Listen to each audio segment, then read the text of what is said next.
Olá, como é que vocês estão? Espero que estejam todos bem. Vamos a mais uma semana de aula? Olá.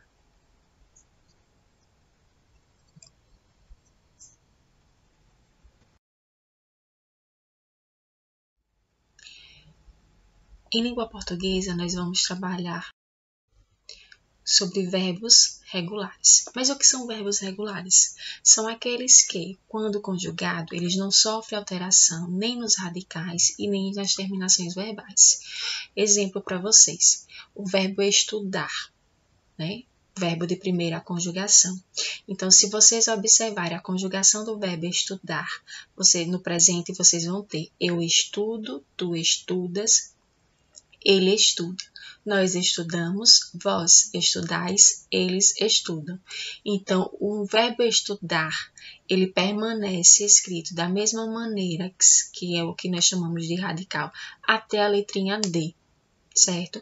Vai modificar apenas a terminação verbal aí, mas referente a um verbo de segunda conjugação, que é o terminado em ER, vocês vão observar que a diferença é mínima. Não tem essa mudança. Eu aprendo, tu aprendes, ele aprende, nós aprendemos, vós aprendeis, eles aprendem. Aí vocês podem observar, tia, a segunda pessoa do singular, estudas, já o verbo da segunda conjugação, na segunda pessoa do singular, aprendes, a terminação do verbo está diferente. Só a letrinha, a vogalzinha A. Por quê? Porque vai ficar diferente aí. Porque essa vogalzinha é o que vai dar a diferença na conjugação, na terminação do verbo. O verbo de primeira conjugação, segunda ou de terceira conjugação. No mais, a escrita desse verbo vai permanecer idêntica, sem diferenciar do verbo no infinitivo. Uso do tem com acento ou tem sem acento.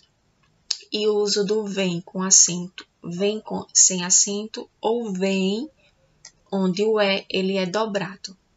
Usamos o tem sem acento quando o sujeito estiver no singular. Exemplo, o menino tem uma bola enorme.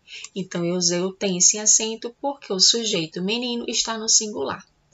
Usamos o tem com acento quando o sujeito estiver no plural. Exemplo, os meninos tem uma bola enorme. Então, tem com acento, porque os meninos, o sujeito está no plural. Usamos vem sem acento quando o sujeito estiver no singular. Exemplo, ela vem depois da aula, que aí se refere ao verbo vir. Ela está no singular, então vem vai ficar no singular sem acento. Usamos vem com acento quando o sujeito estiver no plural. Exemplo, elas vêm depois da aula. Então, elas está no plural, nós vamos utilizar o vem com acento. Usamos o vem sem acento e com o ezinho dobrado quando ele se referir à terceira pessoa do plural do verbo ver, ver de olhar. Exemplo, elas veem a apresentação da colega. Então, isso está se referindo que elas estão olhando, estão vendo a apresentação da colega. Então, por isso que ele vai ser usado o vem sem acento com o E dobrado. Matemática. Vamos falar o que essa semana sobre em matemática? Simplificação de fração. Como é que eu vou simplificar uma fração? Vamos lá. Simplificação de fração é reduzir a fração com numeradores e denominadores ao menor número possível, onde eu não possa dividir ela de forma nenhuma. Para reduzir, eu tenho que dividir tanto o numerador quanto o denominador pelo mesmo número. Exemplo para vocês, 16, 24 avos. Eu aí comecei a dividir por um número maior, certo? Então, eu escolhi o número 4. Por que 4? Porque eu divido tanto 16 quanto 24 por 4. Então, 16 dividido por 4, 4. 24 dividido por 4, 6. Dá para eu simplificar ainda, para eu reduzir essa fração ao menor número dela? Dá.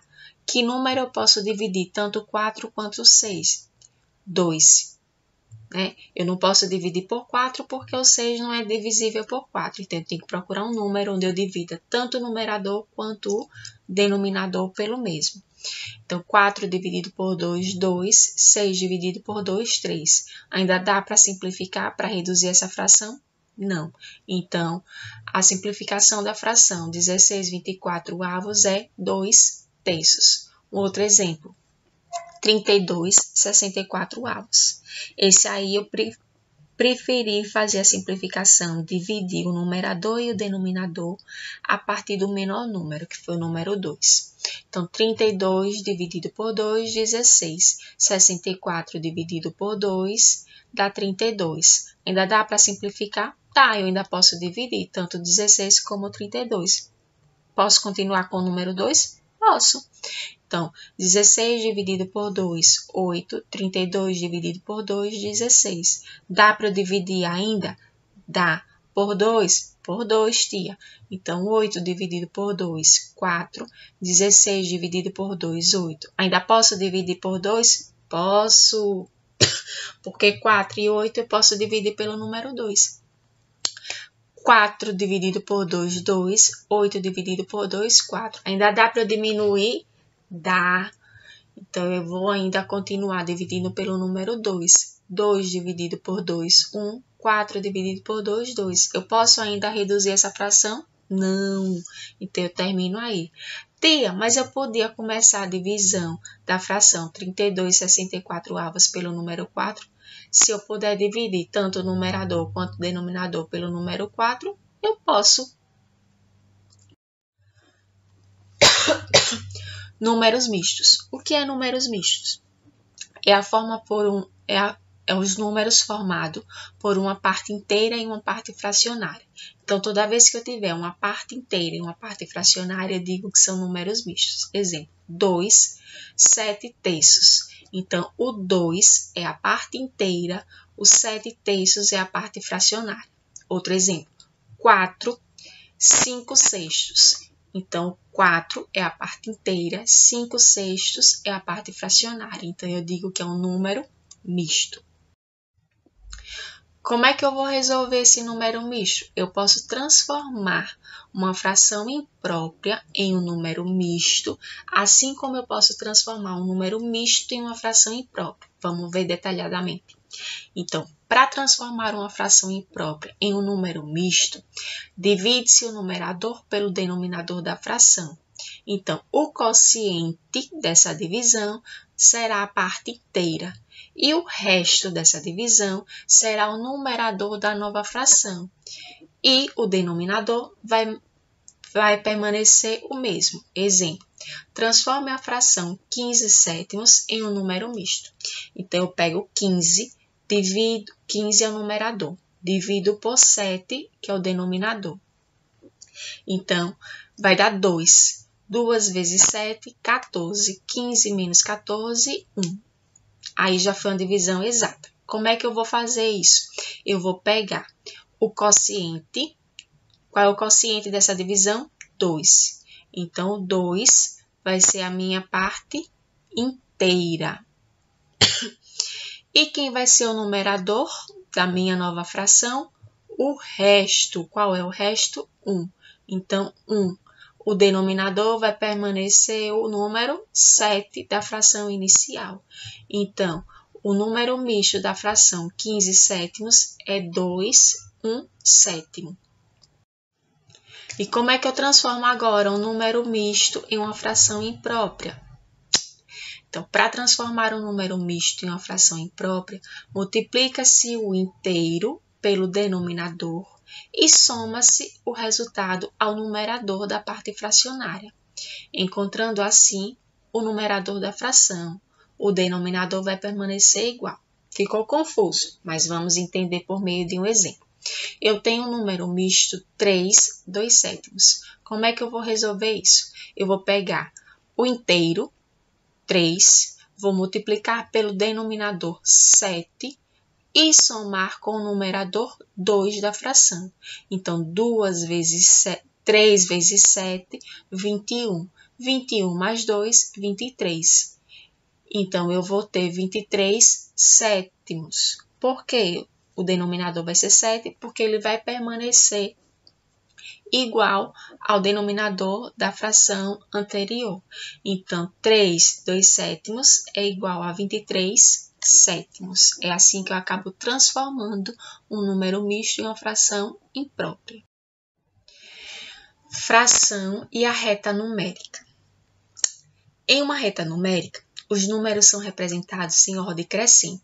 Essa ordem crescente é do menor para o maior. Ou seja, ele vai começar a ser colocado na reta da esquerda para a direita. Para sabermos qual a maior fração na reta, nós devemos observar que quanto maior a distância do zero, a fração tiver do zero, o ponto correspondente ao número será maior. Eu tenho a reta aí, 0 é o ponto principal. Temos um outro ponto logo depois, 1 décimo, 2 décimos e 3 décimos. Qual é a fração maior? É 1 décimo ou 3 décimos? Eu vou olhar a fração que está mais distante do ponto zero, do número zero. Então, a fração mais distante aí vai ser 3 décimos. Então, 3 décimos é maior que 1 décimo.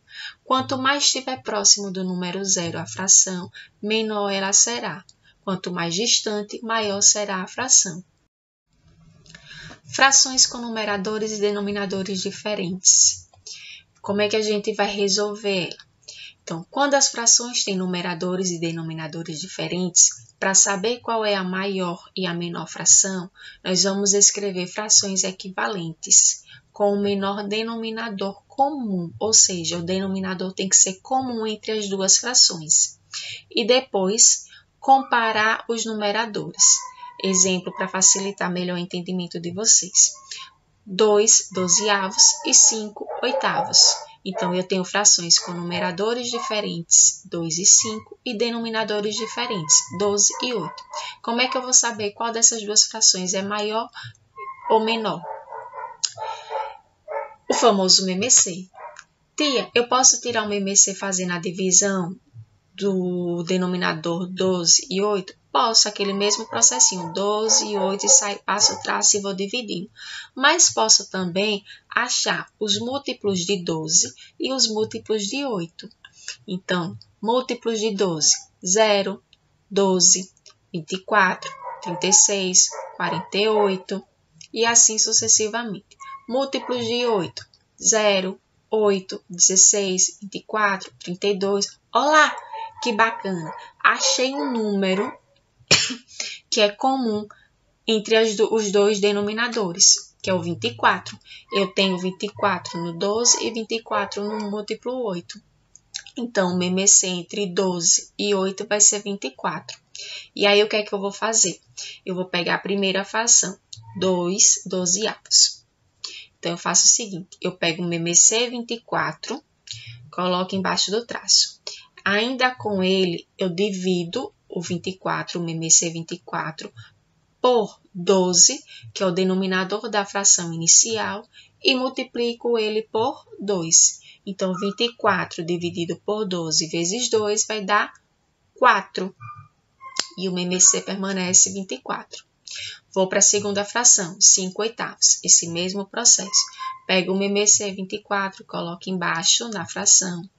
E aí, eu pego ele novamente, 24, o MMC, divido pelo denominador 8 da fração e multiplico pelo numerador 5. Então, 24 dividido por 8 vezes 5. Ou seja, vai dar 15 o resultado aí. 15 24avos. Então, eu tenho 15 24avos e 4 24avos. Qual é a maior ou qual é a menor fração? Então, são frações com denominadores iguais. Agora, eu vou observar quem tem o maior numerador. O maior numerador entre 4 e 15 é 15.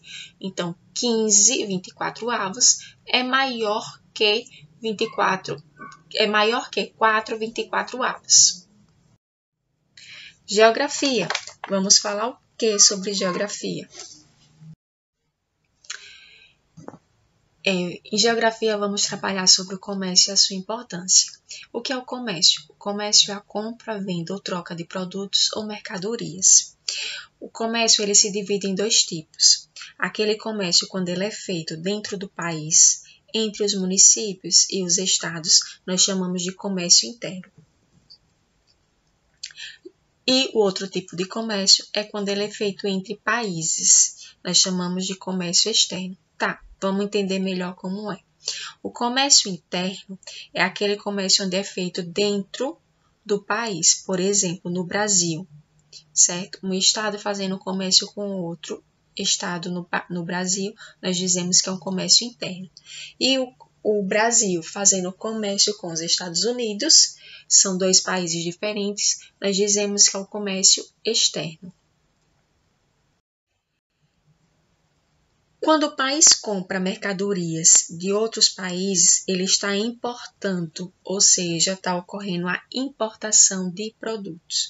O Brasil, ele compra produtos de outros países. Quais são esses produtos? Os produtos químicos, petróleo, produtos agrícolas, maquinário para indústrias e aparelhos hospitalares. Então, todos esses produtos são comprados de outro país.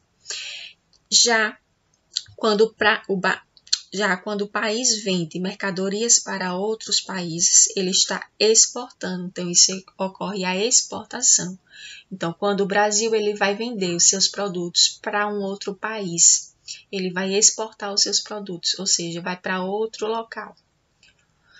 Quais são os produtos? Veículos, minérios e metais, manganês, ferro, aço, calçados e tecidos, produtos agrícolas como soja, açúcar, milho, as frutas. O Brasil, ele exporta, ele vende para outros países muitos produtos básicos como milho, carne de frango, soja, carne de porco, café, o petróleo bruto, o ferro, a celulose, os couros e as peles. Além disso, eles também acabam vendendo, exportando produtos manufaturados. Quais são os produtos manufaturados? O suco da laranja, a gasolina, os aviões, as máquinas e outros produtos. Entre os itens importados por nosso país está o trigo, os aparelhos eletrônicos, os produtos químicos e os produtos farmacêuticos. Nosso comércio internacional ele é realizado em primeiro lugar com a China. Então, o primeiro país que o Brasil faz o comércio internacional é a China. O segundo país, os Estados Unidos, e o terceiro país é a Argentina. Isso não significa que o Brasil não comercialize com outros países.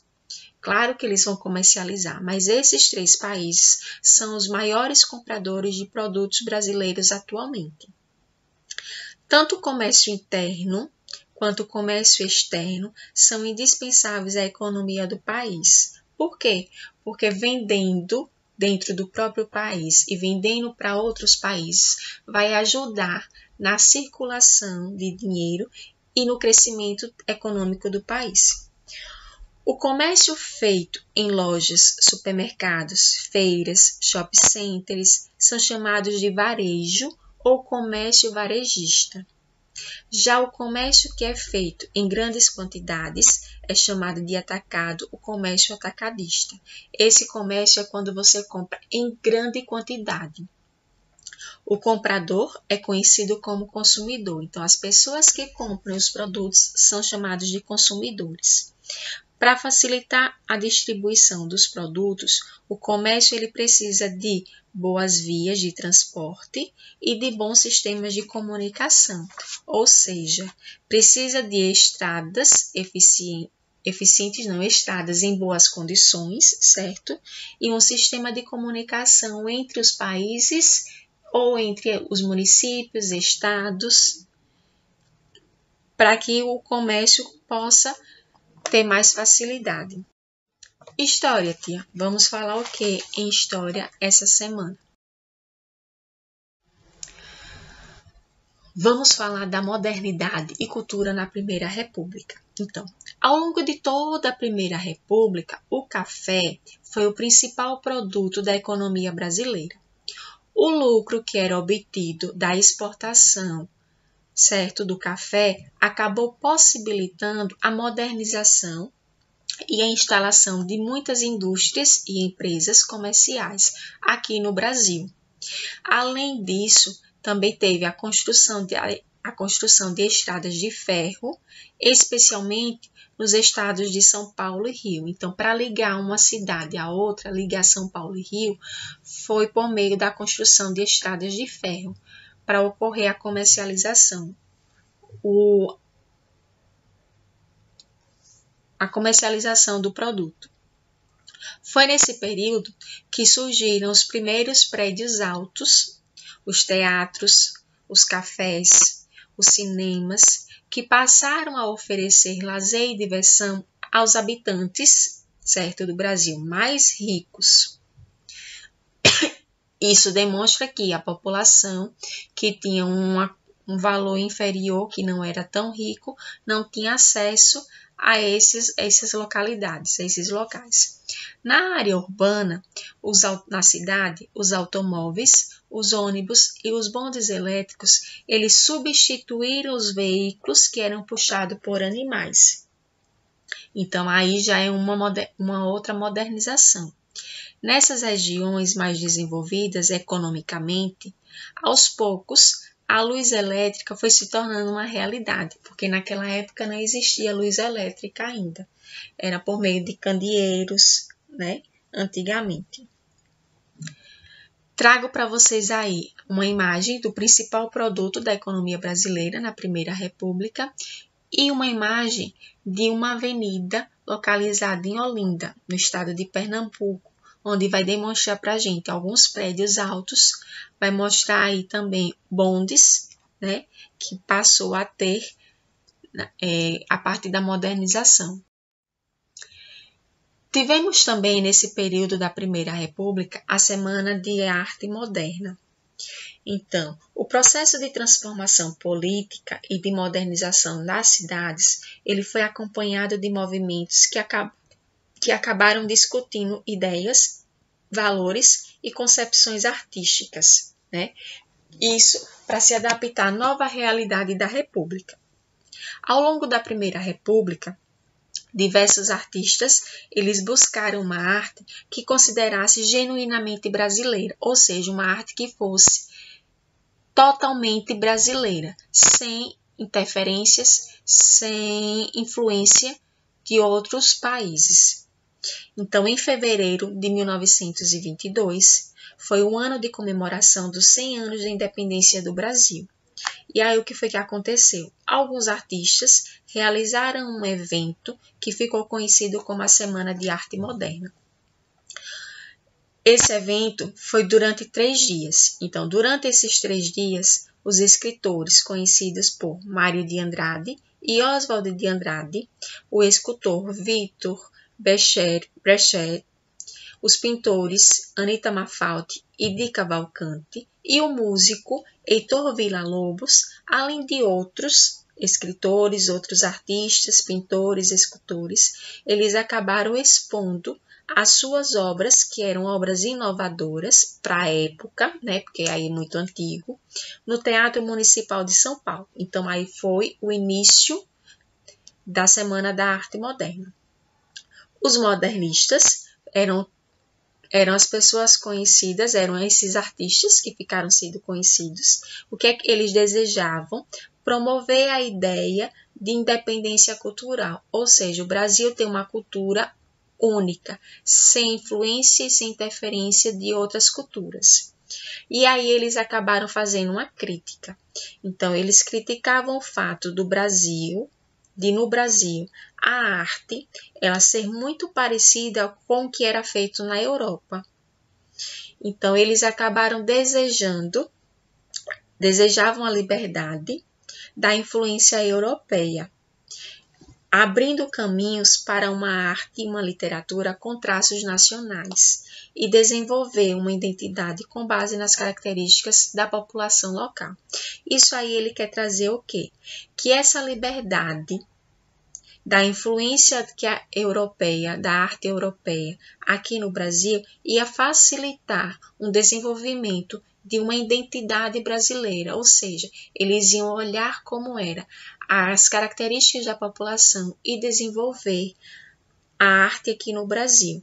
Então, a partir desse movimento modernista, muitos artistas passaram a valorizar a herança indígena que nós tivemos aqui no Brasil e a africana. Mário de Andrade, por exemplo, ele acabou catalogando diversas características do folclore brasileiro, como os aspectos linguísticos, a musicalidade do país, né, as lendas. Isso aí acabou dando o fechamento da Semana de Arte Moderna. Vocês vão responder a atividade que tem na folha xerocada e vão fazer uma atividade no caderno de desenho através de uma obra, certo? Essa obra é a obra de Tarsila do Amaral, que é chamada de Operários. Lá no cronograma tem indicando como é que vocês vão fazer. Ciências, que é que nós vamos trabalhar em ciência. Vamos dar continuidade aos sistemas que compõem o nosso corpo. Então, essa semana vamos falar do sistema urinário. O sistema urinário é o conjunto de órgãos com a função de produzir e eliminar a urina. Então, o que é que acontece? Ao realizar a queima dos nutrientes nas células, para deles extrair a energia, certo? Nosso organismo, ele vai produzir algumas substâncias que, caso neles se acumule, podem nos fazer mal. Então, essas substâncias que são acumuladas no nosso organismo podem nos fazer mal. Então, elas precisam ser expulsas, precisam ser retiradas do nosso corpo. Então, o sangue, ele vai retirar essas substâncias que estão nas células e vão eliminar do nosso corpo por meio do sistema urinário. Né? De que maneira? Através da eliminação da urina. Então, quando a urina, certo? Essas substâncias, quando chegam aos rins, o sangue é filtrado e a urina vai ser produzida. Ela vai conter substâncias para serem eliminadas do organismo que são dissolvidas na água. Então, a urina, ela vai passar pelos uréteres, certo? Que é um canalzinho, logo depois que faz a ligação entre os rins, até chegar à bexiga, que é onde é depositada toda a urina. A bexiga é um órgão com elasticidade, então elasticidade é quando ele aumenta de tamanho e reduz novamente, o que vai permitir com que aumente de volume conforme vai sendo enchida. Então, quando a nossa bexiga ela está cheia de urina, ela aumenta de tamanho. Quando a gente libera a nossa urina, ela vai diminuir o tamanho, vai voltar ao seu tamanho normal. Então, para ser eliminada, a urina é conduzida até a bexiga e ela vai ser eliminada ao meio externo pela uretra. Para facilitar a compreensão, Tia vai trazer para vocês um vídeo que vai explicar um pouco sobre o sistema urinário. Espero que vocês gostem.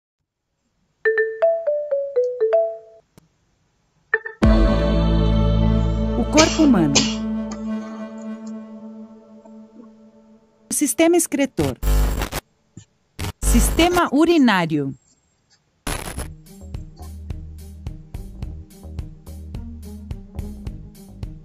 O sistema excretor é responsável por eliminar tudo o que o corpo não precisa. Os rins limpam o sangue, produzindo a urina, que tem todas as substâncias que o seu corpo não precisa. Quando os rins terminam de filtrá-la, a urina passa pelas vias urinárias, posteriormente, do uréter até a bexiga. Aqui vai se acumulando até você ter vontade de ir ao banheiro. Depois, passa pela uretra e a expulsa para o exterior.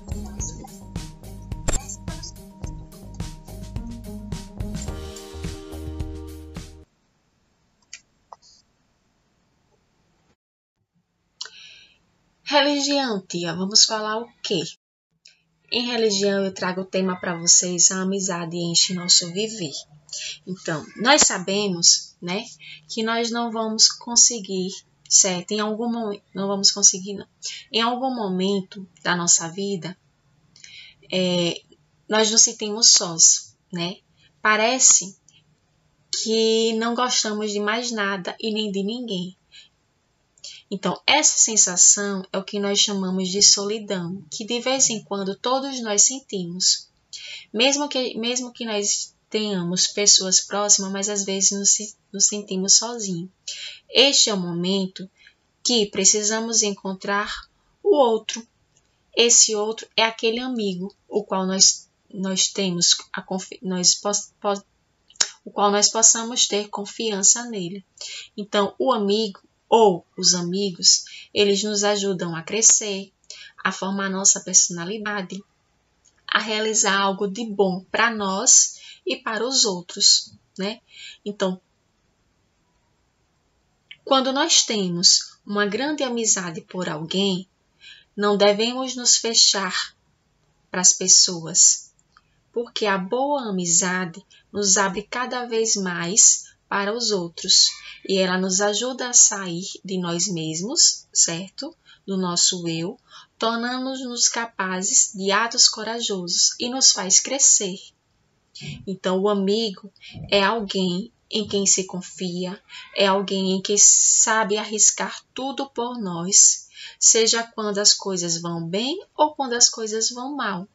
O amigo é alguém que tem a coragem de nos dizer a verdade, mesmo quando aquela verdade nos magoa. Por quê? Porque ele quer o nosso bem. Então, ele não vai desejar o mal, não vai querer que a gente faça algo de errado.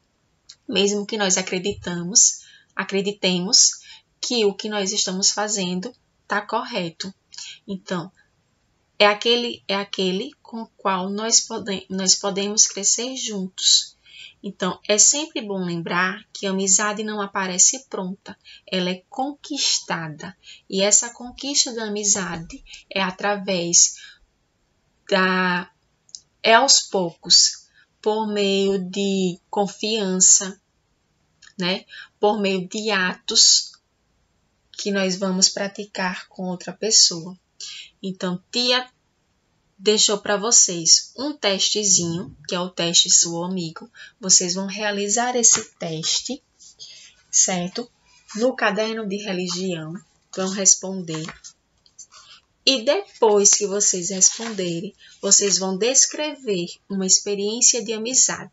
Essa experiência de amizade que vocês tiveram, que ajudou vocês a crescer, certo? Se não tiver, pode ser uma experiência de como você foi um bom amigo para alguém. Caprichem. Artes. Vamos trabalhar o que em arte? Artes, vamos falar sobre redução de imagem. Semana passada nós falamos sobre aumento de imagem e agora redução de imagem. A redução de imagem é quando você pega uma imagem e diminui ela o máximo que você pode. Então, é isso que vocês vão desenvolver na atividade de artes. Tia deixou para vocês uma atividade que vai ser feita no caderno de desenho. Vocês fazem e colam no caderno de desenho. Uma imagem, ela está ampliada e vocês vão reduzir essa imagem dentro do quadriculado que tia colocou, certo? Então, vocês fazem ela no tamanho menor dentro desse quadriculado. Educação física.